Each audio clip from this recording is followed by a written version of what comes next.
Olá, meus alunos, vamos a mais uma aula de geografia, falando da formação do povo brasileiro.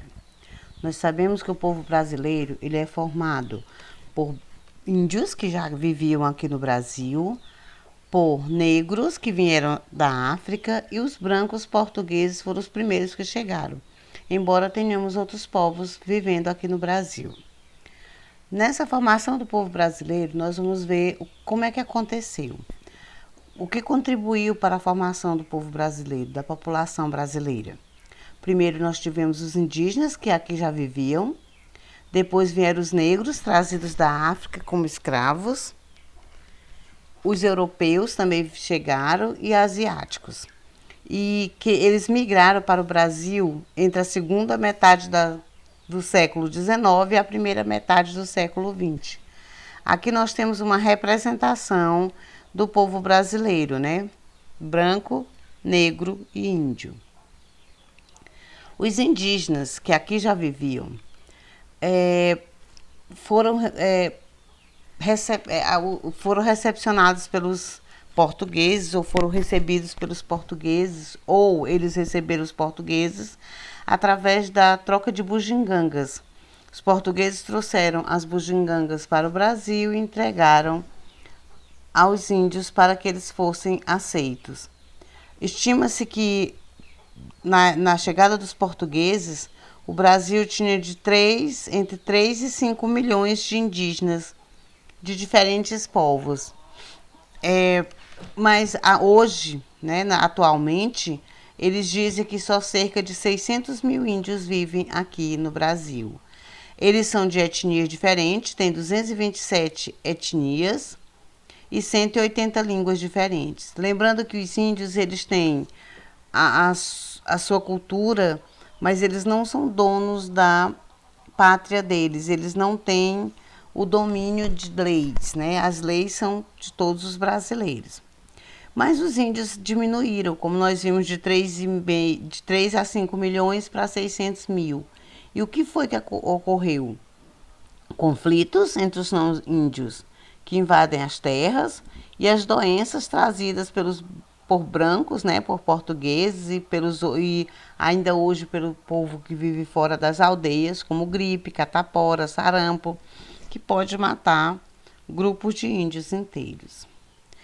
Os índios eles não vivem mais só da caça e da pesca, como a gente estuda no início deles. Aqui nós estamos vendo índios assistindo TV, e é claro que em alguns encontros, e que faz deles terem uma cultura agora um pouco diferente. Os outros povos desapareceram aqui, porque seus membros foram obrigados a integrar a sociedade à cultura dos não-índios, sofrendo uma aculturação, ou seja, deixaram de praticar a cultura deles. E aí isso faz com que alguns fiquem tristes e tenham problemas e cheguem a morrer.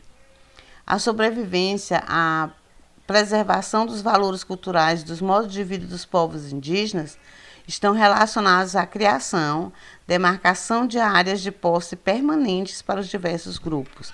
Segundo os índios, são eles que estão aí preservando a natureza e eles precisam de áreas demarcadas para viver. E quem faz esse processo é a FUNAI, a Fundação Nacional do Índio, que ela foi fundada em 1967 e tem a responsabilidade de demarcar terras indígenas. Aqui nós estamos vendo uma família, né, do cacique. É claro que os índios hoje eles não vivem mais da mesma forma que viviam antigamente. Eles já têm índios médicos, índios deputados, outras formações para ajudar o seu povo. Os índios também eles promovem danças, né, para celebrar ou para cultuar, né, alguns itens deles em festas, né, que são mostrando uma dança. Mas o que aconteceu com as áreas de terras?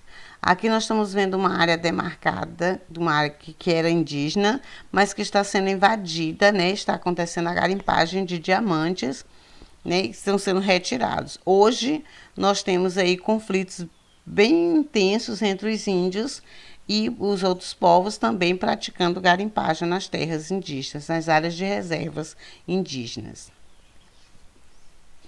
O índio ele não serviu para o trabalho escravo. Então, o que aconteceu? Trouxeram os negros. Os negros eles foram trazidos da África, retirados à força das terras dele e trazidos para o Brasil.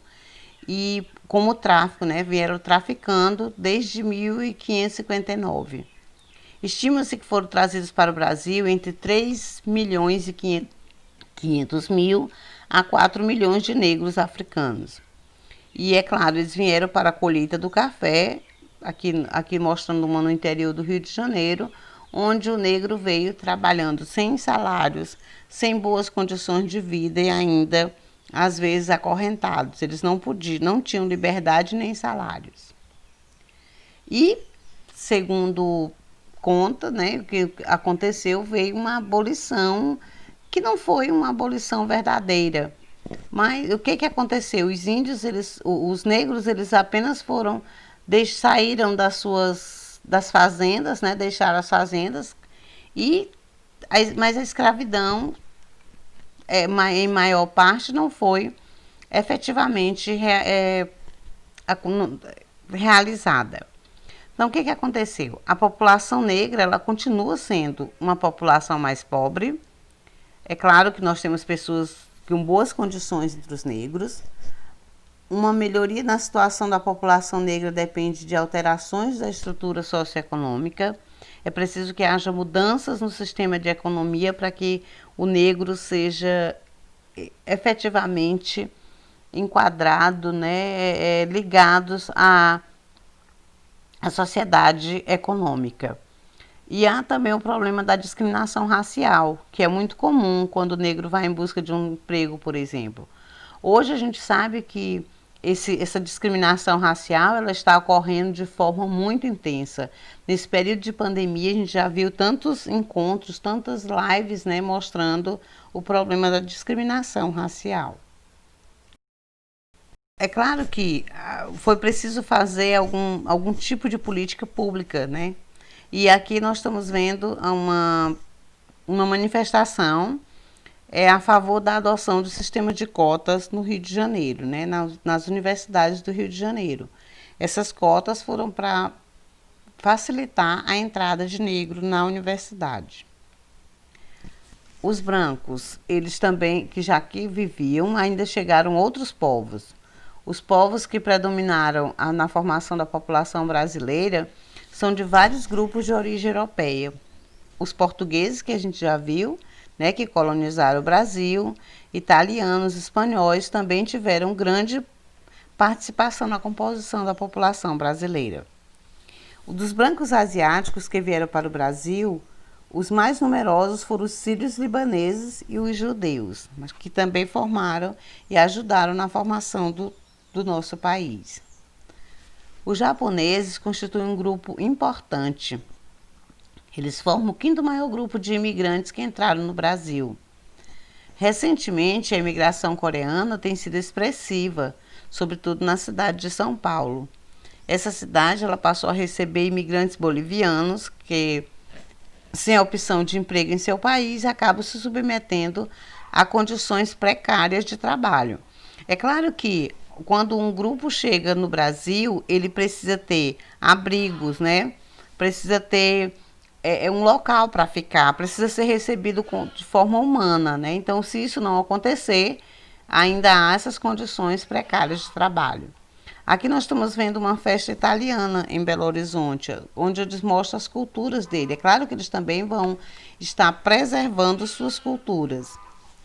Mas aconteceu no Brasil uma emigração. Nos fins da década de 1970, a economia começou a enfrentar crises, várias crises econômicas, e fez com que os brasileiros buscassem oportunidade de emprego fora do país. Assim, o movimento populacional foi expressivo na imigração.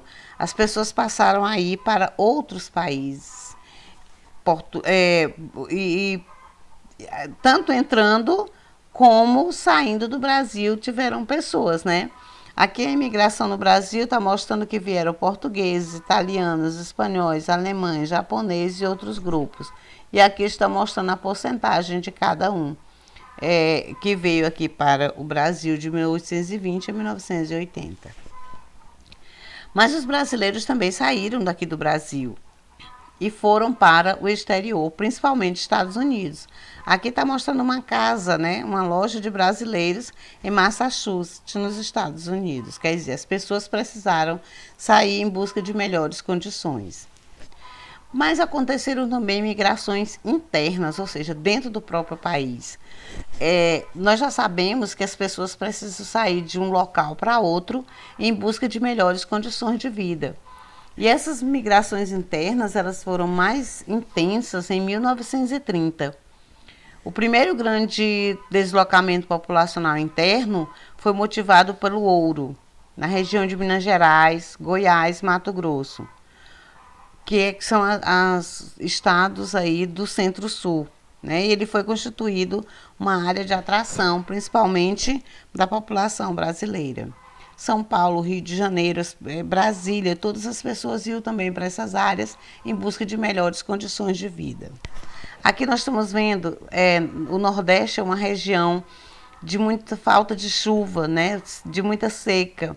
E aqui as pessoas estão indo da região Nordeste em busca de melhores condições de vida para outras regiões, né? De 1960 a 1970, houve projetos para a colonização das terras da Amazônia. Foram doados terrenos, né, para os grandes agricultores, e esses grandes agricultores levaram pessoas para trabalhar nessas áreas, principalmente na retirada do látex da seringueira, entre outros setores também. Aqui nós estamos mostrando migrantes em Vilhena, né, eles chegando em 1980, precisando de trabalho. O Centro-Oeste tem o maior número de migrantes. Olha aí, ó, na região Norte, na região Nordeste, no Sudeste, no Sul e no Centro-Oeste. Isso aqui por quê? Porque está acontecendo uma primeira fundação de Brasília, depois o agronegócio na região Centro-Oeste, que está mudando muito, está levando pessoas para lá. Mas a população ela se concentra mais no litoral. 75% está na faixa de litorânea, né? Onde estão as maiores metrópoles brasileiras, maiores metrópoles do Brasil. Lembrando que a metrópole é uma cidade onde ela tem todos os itens de política, comércio, portos e aeroportos internacionais, né, que estão ligando aí. A ocupação do litoral ele teve início na época da colonização, quando nós foram. Por quê? Porque era mais fácil chegar no litoral. Para se comunicar com a metrópole, era o que se tinha, eram navios. Então, era muito mais fácil colonizar o litoral. E também a exportação, enviar produtos para outros países, já que os portos eram a forma mais eficaz de transporte, tanto de pessoas como de mercadorias. O Brasil, a densidade demográfica, olha, quando nós olhamos aqui no Brasil, nós vamos ver que as maiores densidades, né, as regiões, as áreas mais povoadas do Brasil estão aqui no litoral, pela facilidade de acesso a essa região. Por que a região amazônica ela conta com menos? A região amazônica tem um número menor de habitantes porque é nesse local que encontramos as florestas. E também nas áreas de Pantanal, são as áreas menos habitadas ainda, né? E embora estejamos aí tentando povoar, tentando levar pessoas para a Amazônia, incentivar o aumento da população amazônica. O que não é muito bom, né? Porque vai correr o risco de desmatar ainda mais a floresta amazônica.